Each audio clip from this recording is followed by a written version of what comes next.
Will be speaking to us about an ancient Hindu custom today. Please welcome Annette Purification.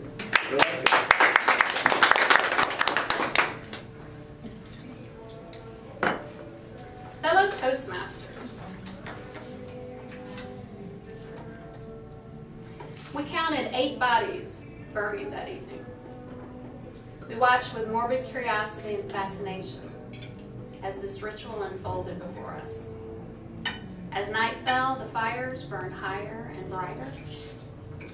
Embers floated upward as ashes fell to the ground, as bone and flesh and wood gave way to the blaze.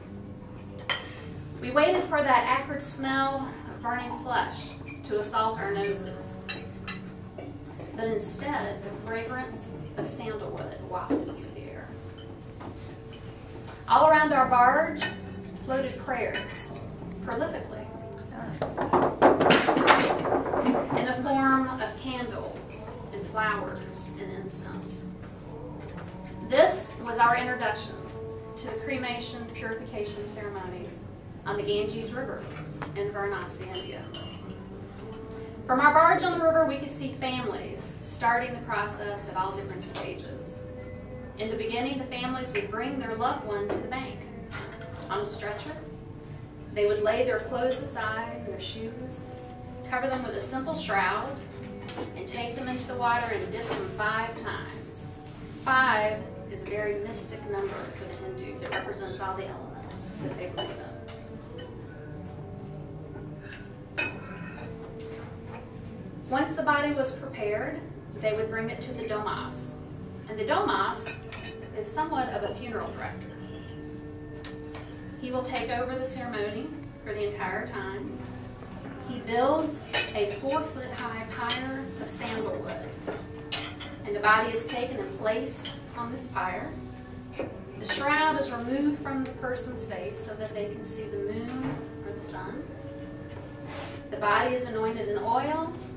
The women have their fingernails and toenails painted. And then the ritual prayers begin as they encircle the body 5 times. 5 again being that mystical number.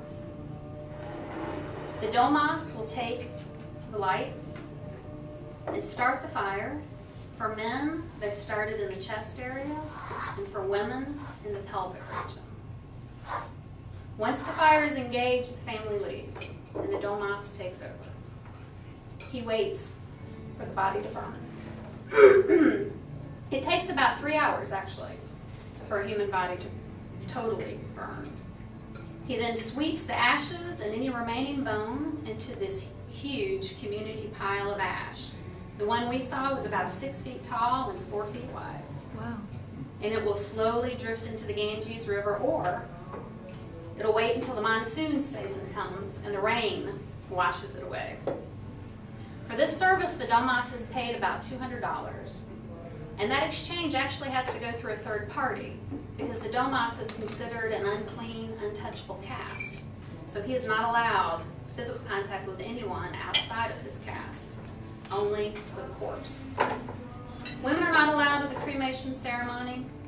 The Hindus believe that sorrow and tears prevent the soul from entering nirvana. So the women are relegated to a platform farther up the hill to watch their ceremony. Varanasi is an auspicious place to die. The elderly and sick Hindus flock there in droves every day so that they can be closer to nirvana when their time comes. The Hindus also believe that you must be cremated within 10 days of death. The only exception, pregnant women, children, and priests. Their bodies are simply encased in a shroud, taken down the river, weighted with stones, and slid into the Ganges. For the Hindus, the city of Varanasi is a very holy place. It has been their gateway to nirvana for centuries. So our first glimpse of this ritual was at night. We were told this happens 24 hours a day, 7 days a week, at all different points up and down the Ganges River and its tributaries. But the banks of the Ganges is not just a place for cremations and death. It is actually a pilgrimage for another type of purification. We were told at sunrise, hundreds of Hindus would show up at its banks to go through a purification bathing ritual. Mind you, this water is rated the third most polluted stream in the world. But they believe that this is part of their purification process, and they go and dip themselves 5 times in the morning. Our guide conveyed to us that death and life are very common within the Hindu religion. They are taught as small children that wealth and success will not guarantee your spot in nirvana, only your deeds. He conveyed that Hindus are very open about cremation. They have no problem with people watching as the bodies burn. They consider it to be an education. As bodies burn, it makes you think about your own life and what you've done, what you haven't done. So in the end, only good deeds and bad deeds remain. Your earthly trappings, well, they won't make it through the fire, and they're left on the banks of the Ganges in Varanasi. Thank you very much.